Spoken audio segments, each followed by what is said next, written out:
Hello, everyone, and welcome to the latest installment of New York Shakespeare and our deep dive discussions. We are right now in our series on Shakespeare's books and education. It is back to school season. Kids are back to school, adults are back to school, and we are all back in the process of learning and growing. And what better way to do that than to dig deeper into the world of Shakespeare in and around New York and to find out who are the people that are offering some really exciting educational opportunities. We have tonight with us a pair of people who are people that fit that description, people who are offering wonderful classes through the venerable Shakespeare and Company based out of Massachusetts. Massachusetts, right? It's in the Berkshires, you guys are, right? That's right. Lenox, Mass is where we're located. Okay, all right. So we'll get to our guests in just a moment. Again, for those who are new to New York Shakespeare or who are joining us again, my name is Rodney Hakim. I'm the voice behind the New York Shakespeare social media feeds, and our aim is to bring you as much Shakespeare as we can that is happening in and around New York, whether that is stage performances, podcasts, book releases, educational offerings, or whatever else it might be. We try to bring to you as much of that content as we can across social media on Facebook, Instagram, LinkedIn, YouTube, Twitter, WordPress, and more. So connect with us anywhere you see New York Shakespeare, whether it's NY Shakespeare on most of the locations or New York Shakespeare spelled out. Look for us, connect with us, and we'll bring you as much Shakespeare content as we can find. We'll forward that along to you so you are connected in every which way. Tonight, we have a great combination of people joining us, again, from Shakespeare and Company over in Lenox, Mass. We have Andrew Borthwich Leslie, and we have Sheila B. I'm going to try to say this correctly. We practiced it a couple of times. Sheila Bandyopadhyay. Did I get it? Perfect. Oh, Perfect. I got it. It's recorded. I got it right. So Sheila and Andrew, they are representing Shakespeare and Company over in Next Mass. They are one of the most reputable names in Shakespeare in the United States, and anytime you do a search of Shakespeare in the United States, you somehow or other within the first page or so, you're going to end up at Shakespeare and Company because they have been doing Shakespeare for a long. Guys, how many years has Shakespeare and Company been doing Shakespeare? We just celebrated the 46th season of Shakespeare. 46th season. Oh, that's amazing. That's amazing. And do I remember correctly that Tina Packer, she is the founder and artistic director over there? Yeah. She's the founding. She was the founding artistic director. She's no longer. Sorry, Sheila. Go ahead. No, go for it. Go for it. Yeah, Sheila's no longer Sheila. Sheila. Someday, Tina is no longer the artistic director. She still consults with the company and is part of it a lot. But the current artistic director is a guy named Alan Burrows, who both of us have known for a long time and worked with a lot. Okay. But she was the founder. She founded it at a slightly different location where it is now. So she founded it at Edith Wharton's mansion in the Berkshires. Back when I joined the company years ago, I lived in that house a little while, and then it bought a new property about 20 some years ago, just down the road. Okay, and you guys over there, you have the different aspects of what Shakespeare and Company offers. You have the performative section, which is, I guess, what Tina had initially started, and then you also have the educational front, which the two of you are representing here today. The performative aspect, now, are they combined or are they different segments of the operation? Okay, so we actually have three different sections. Batten down the hatches, folks. Okay, go ahead. And it's relevant to, I think, your audience. So we have the performance season, which is what you mentioned, right? That's our professional performance company that runs from about May, and it's actually still, we have a show up and running until the end of October. There is also the education program, which, to be clear, is actually a huge initiative that takes place in high schools and younger. So it is really geared towards everyone under the age of 18. And then we have the training, which is what Andrew and I do. I'm the director of the Center for Actor Training. Andrew's a longtime member of the faculty and serves as program advisor for some of our bigger programs. And that actually is kind of interesting because Shakespeare and Company, if you listen, Tina has a story, and her story is that the company is actually the germinating seed of the company. The entire company is the training, the professional actor training. She and a group of teachers, including Kristen Linklater and a number of other founders, really wanted to figure out back in the 70s, like, what do we do? How do we make the best Shakespearean actors possible? And so they started their kind of research by leaving the city and going and kind of working together to figure out what would make a great Shakespearean actor, a professional actor. That's where the training actually began. And that's how the company actually began. So it's kind of a fun story that this education aspect is the germination of this 46-year-old professional theater company in the Berkshires. Amazing, amazing. So you have, as you mentioned, two different educational fronts. One is geared towards students, high school and below, and the other is professional actor training. Now, exactly. Sheila and Andrew, how did the two of you get involved with this long-running company, and how long have you been there? Go ahead. I'll go first because I'm the older and I've been there a long time. Actually, I thought it's complicated. I'm going to do the very short version, which is that when I was an undergraduate, I wasn't actually thinking of being a professional in the theater, although I love doing it. And then Kristen Linklater, who was co-founded the company with Tina, and is she passed away during the pandemic. We lost her. She'd gone back to Scotland to live and started her training center there. She came to and directed me. I got to play Hamlet for her. I'd never met her before. It was a profoundly life-changing experience. And I kind of just followed her around like a lost dog for a while. And she gave me my first teaching job at Emerson College, where I taught in the 90s. She was the head of the acting program there for a while. She was the head of the training part of the acting department. And so then I taught under her for a long time. And so that's how it was during that period of working with her, and I started working as a professional actor in Boston that Tina then asked me to come to Shakespeare and Company. So I would split my time between Boston and then go back and forth. I drove back and forth on the turnpike a lot for many years. So that's how I got part of the company. And at first at the company, I was mostly an actor. And then I started teaching in this program, which I've been doing on and off now for, I don't know, how like 30 years. And I first met Sheila, like our paths would cross back and forth during that whole process. But then we started working together in New York about 10 years ago. So separate from the company, we have our own collaboration. So I'm very happy to be working for Sheila, who's doing a fantastic job as the head of the department. Your turn. Hey, Sheila, okay. Off to you. So I had a kind of a similar, it was like a teacher. It was a teacher that brought me to Shakespeare and Company. So I trained at the month-long intensive in just before the turn of the century. I can say that now, 1999. And it's because I met, so Kristen Linklater was Andrew's connection in, and hopefully, I mean, if the audience doesn't know who Kristen Linklater is, one of the foremost voice teachers of Shakespeare and acting in the world until her death. Mm-hmm. Just to put that out there in case we're reaching people. Of course, Linklater Voice. It's yeah. Mm-hmm. It's an institution. Mm-hmm.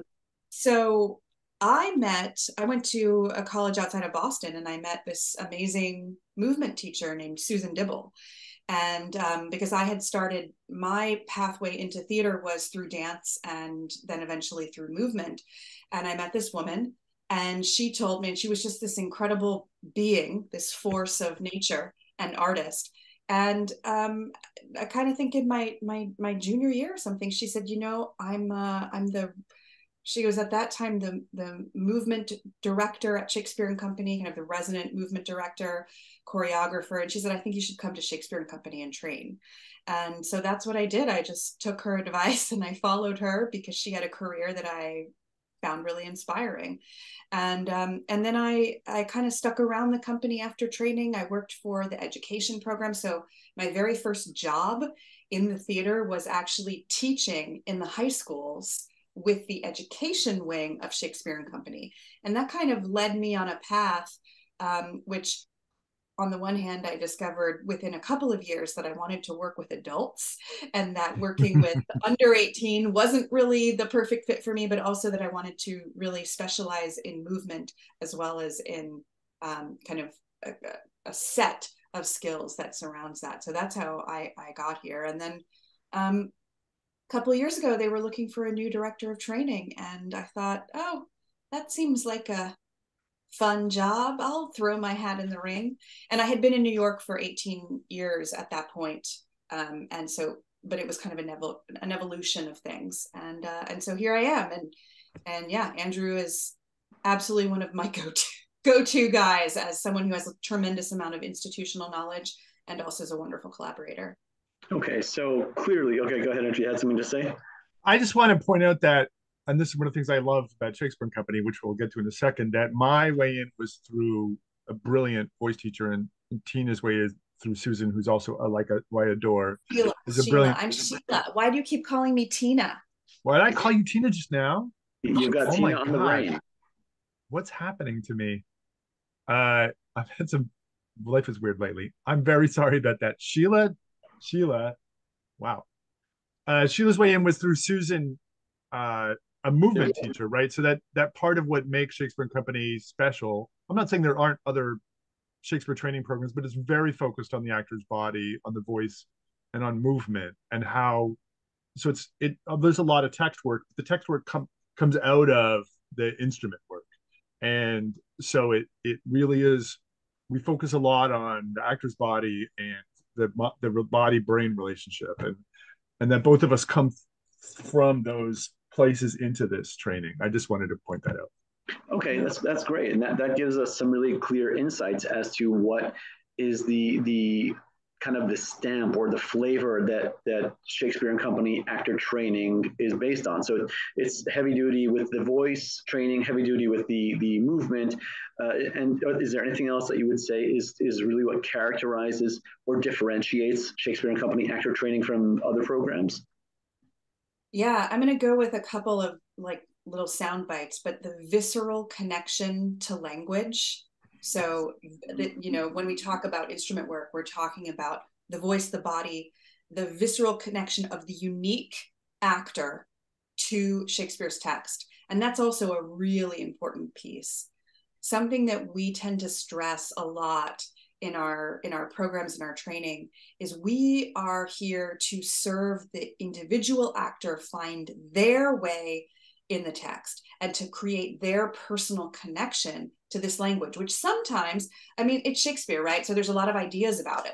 There's a lot of like, oh, it should be done this way or that way. And we often will say we have a lot of opinions, but we really are interested in you, meaning the actor who's in front of us, figuring out their immediate visceral connection to these words and helping them to embody and then live those words in the moment, so that it's really a vibrational experience for everybody involved, the actor and the audience.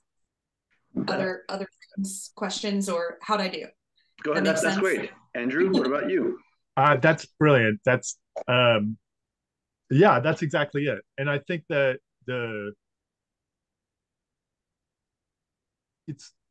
there's a sort of tradition about how we get there, right? I guess what I want to say is that there's a lot of intelligent thought out about the language and the characters. A lot of people sort of saying, "Oh, this is what Titania is doing during this moment or during this speech based on the language." And part of we love the language, we love the words, and we think it's very important. But the point is, like, I think there can be in some cases a sort of a limiting scope of what those words could possibly do. And so part of what we say is until you feel those words and until you tell that story, then we're not really sure, right? And I mean, one of the simple ways that I put it to some people is like, look, Shakespeare probably was an actor, probably went on tour with his own shows, very much understood that multiple people were going to be playing these roles.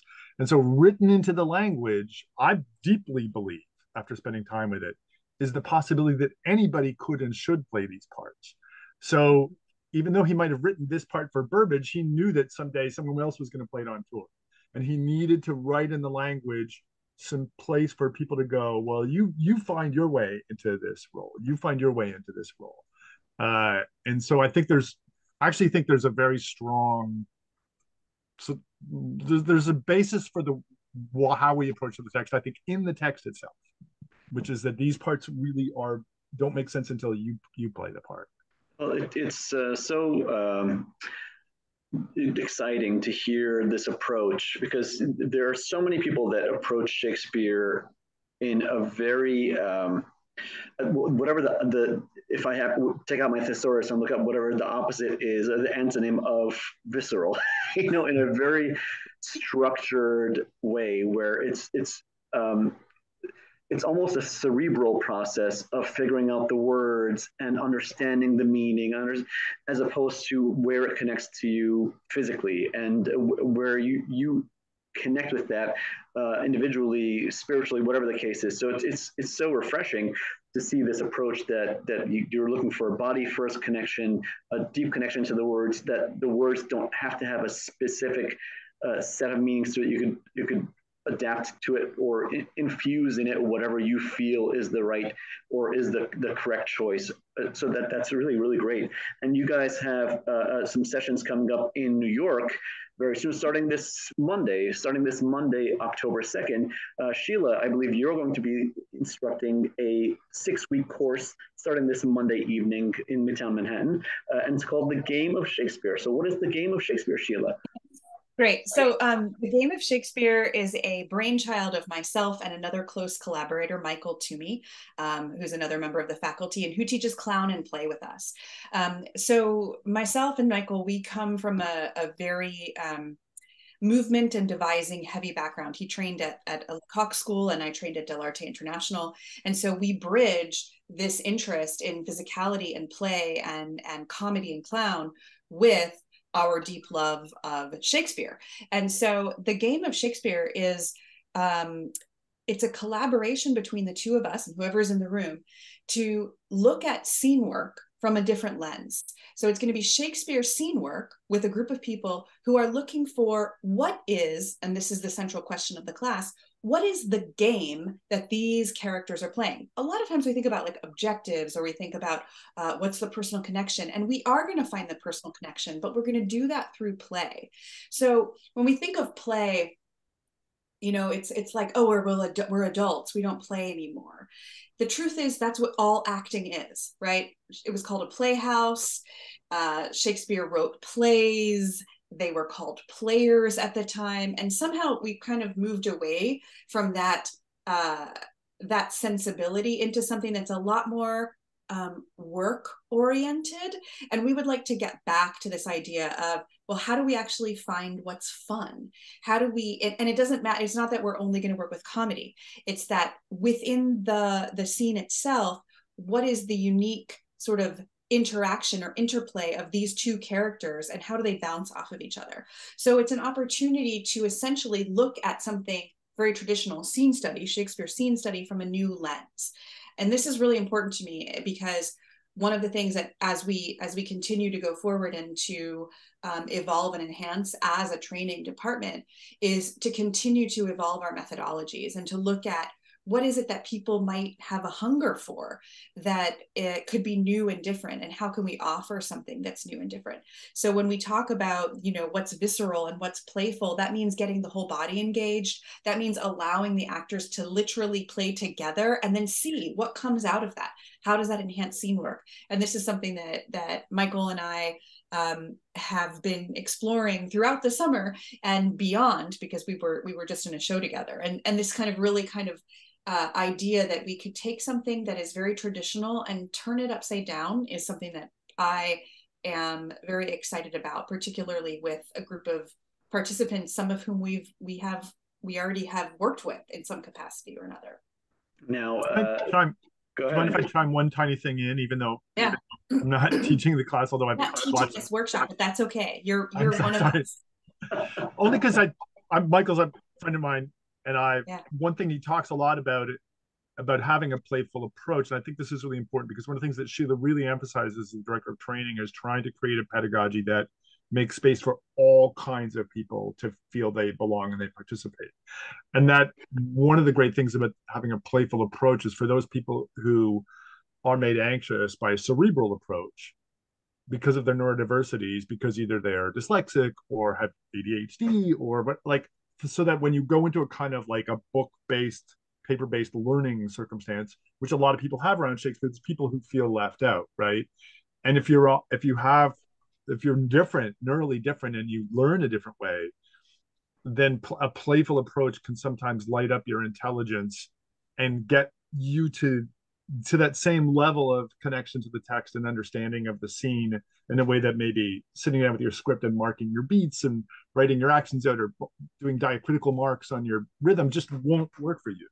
And so even though you might love Shakespeare, you might feel kind of left behind or left out in a lot of classes. And so I love that Sheila's really promoting having a variety of approaches that let everybody feel like they belong at the big table of Shakespeare. Yeah, absolutely. Very well said.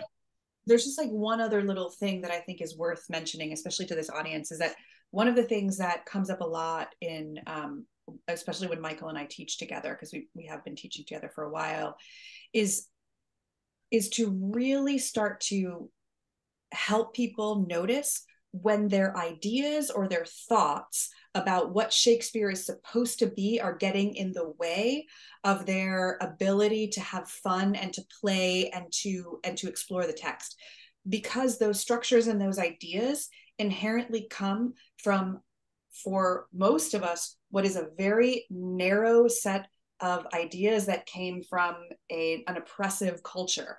For me, for some people who are neurodiverse, for people who are LGBTQIA+, like these ideas, where did they come from? What is our idea of who does Shakespeare and how they look and how they sound and what they're, able to do? And the idea that Shakespeare is literature, we're trying to really move away from all of those ideas and say, let's find this afresh, let's find this new, and let's find this with us in this room together. Right.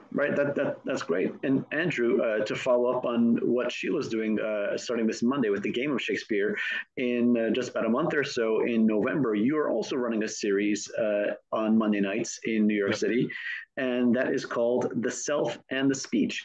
So tell us about that.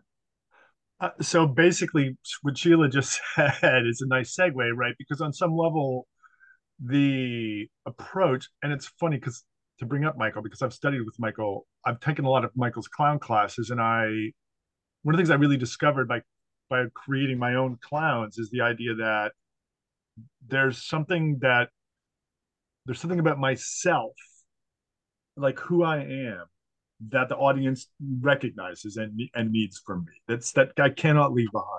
That my work won't succeed as a clown if I leave something out of the room that the audience is going, no, that thing about you, we want to see it, right? And what Sheila's talking about, the sort of some of the kind of historical literary gatekeeping of the text, let's call it, is sometimes has an actor unconsciously leave like the most interesting things about themselves off stage because they think that couldn't possibly belong in this Shakespeare world, in this character, right? And so part of the idea is like, what if you brought all of you to this and just presumed that Shakespeare and this character needed all of it, needed everything. And a lot of times you'd be surprised at what values are like. I mean, I've seen some of the best. I mean, I think what's really exciting lately is there's more and more like non-binary. There's more queer people coming to Shakespeare training. Like we had so many non-binary students this year, and they have a very unique approach to the language. I don't want to sort of generalize them, but each of them as individuals would find something in a piece of text where like, oh my God, I've never heard that before. Because I'm stuck in a binary, because I grew up in a binary culture. So I think this is either that, and then they will look at a line or a metaphor and go, I think it might be this. And I'm like, you might actually be right. It's certainly working right now, right? And this idea that even my own imagination as somebody who spent a lot of time with the text is limited by the culture that I grew up in. And so we all kind of collectively leave things off stage when we do Shakespeare. And so this is like a slightly different approach, but the idea is the same as the game class, which is what are you not bringing to the language because something in you unconsciously presumes it doesn't belong there. And so this is going to be more about the individual's identity and their self, but it's the same basic idea that what would it be like to bring all of you to this language, just and to play with that. Was that clear? Did that make sense? That's wonderful. I really love the it's like a holistic approach to not just performing Shakespeare or teaching Shakespeare, it's embodying Shakespeare and living Shakespeare, which is again so different than some of the things that I came up learning along the way, and which I had to dispel, I had to unteach myself along the way. And what you're saying sounds so great. So here's a couple of quick questions before we get to the conclusion of the program. One is, you mentioned different types of actors, and some that have worked with you before are going to be in the class, some might not. Are your classes aimed at introductory, intermediate, or more seasoned actors, or a mix? Yeah, it's often a mix. So the training program, it does only accept people that are over the age of 18. We're looking for folks that have done some amount of training or interest. They have an interest in the area. Sometimes we have older folks who have they just like have a passion and they've never actually gotten to get up and do any Shakespeare. So we take a wide variety of people. For the classes that we're teaching right now in New York City, we do have an application process. We want to see like a resume and a headshot, but that doesn't exclude people who are really, really curious and who have some experience in the area. I would say we're always gonna meet people where they are. So, for example, if someone came to me or an application came in and said, "I want to do the game of Shakespeare," but they had literally no acting experience at all, I would say, hey, I think that the self in the speech is a great place for you to start, or one of our weekend intensives, because we basically have programs for every level. And then we have, things like our month-long intensive, which is really designed for mid-career professionals. And it's really for more intermediate to advanced actors. But essentially, if you're curious, and we have college students, we have college grads, we have professional actors, kind of everybody in the mix. And what my job is a lot of the time is to see what the person applies with and how to find the best fit for them for where they are in their process. Okay. And last question, do you guys favor any particular kind of Shakespeare text? First folio, standard, does it matter? Well, I don't know if you ask a different member of the faculty, they're probably going to give you a different answer. I have a penchant for the first folio because I really like the cues. I love all the actor cues in it. And I think a lot of my personal opinion is that like so many of the other versions are editors. So that's another intellectual idea placed on top of basically an actor doing their best to transcribe what they heard as far as the first folio is concerned. So that's my particular penchant. Okay, Andrew. I'm 100% in agreement. But you don't have to be interested in the folio to work with us, and you learn the words and come in, right? I will agree with that I think there's something more visceral about the folio because its punctuation is less grammatical and more theatrical. The spelling is more theatrical. I think anybody I know who's slightly dyslexic or neurodivergent, like once they get used to the folio, they're like, oh, this actually makes more sense to me. But it can be really daunting. I think the thing that's the most daunting about it is just the font, right? Like people look at the S's and the F's and they get confused. I'm like, don't worry, like you can get a modern version of the folio. Yeah, right? But I love it too, partly because although who the hell knows what Shakespeare's original texts were, it's certainly, pardon my language, it's certainly closer to the original than any edited version. Okay. So that's my thought. So you don't have to work with that to work with us. You download it off the internet. We're fine with that. Yeah, get the MIT Shakespeare for free online. Doesn't matter. All right. So you sound like you have some really wonderful programs coming up. Where can people connect with you guys to sign up for these classes before they begin?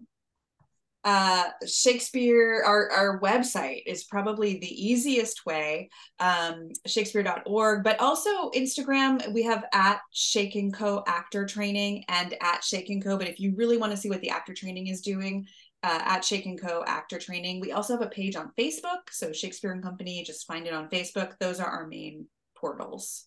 The websites, yeah, the website, if you go to the training section on the website, it's got the longer descriptions of everything we offer and other classes. If you're listening to this and you don't live in New York, there's other opportunities that would be, I think, listed on that page. Yeah, just go to shakespeare.org and click the actor training, and it'll be a drop-down menu, and it's a whole gateway into everything that we're doing, and you can read our bios, and all that good stuff is on there too. All right. Well, you heard it here. You heard it from Sheila and Andrew. I encourage you all to visit their websites, connect with them on social media or by email, whatever it is, and to reach out and get involved in these programs. Wonderful stuff from Shakespeare and Company. Sheila Bandyopadhyay, Andrew Borthwich, Leslie, I thank you both for joining me here today. Best of luck with the programs, and I hope the New York Shakespeare audience comes out and supports you guys. New York Shakespeare audience, go out there, visit their website, support their program, and support your local Shakespeare. Connect with us across social media, Facebook, Instagram, Twitter, LinkedIn, WordPress, YouTube, and more. And connect with us for all the latest happenings in the world of Shakespeare in New York and beyond. Andrew, Sheila, thank you so much. Have a great night. Thank you, Rodney. Thank you, Rodney. So great to talk with you.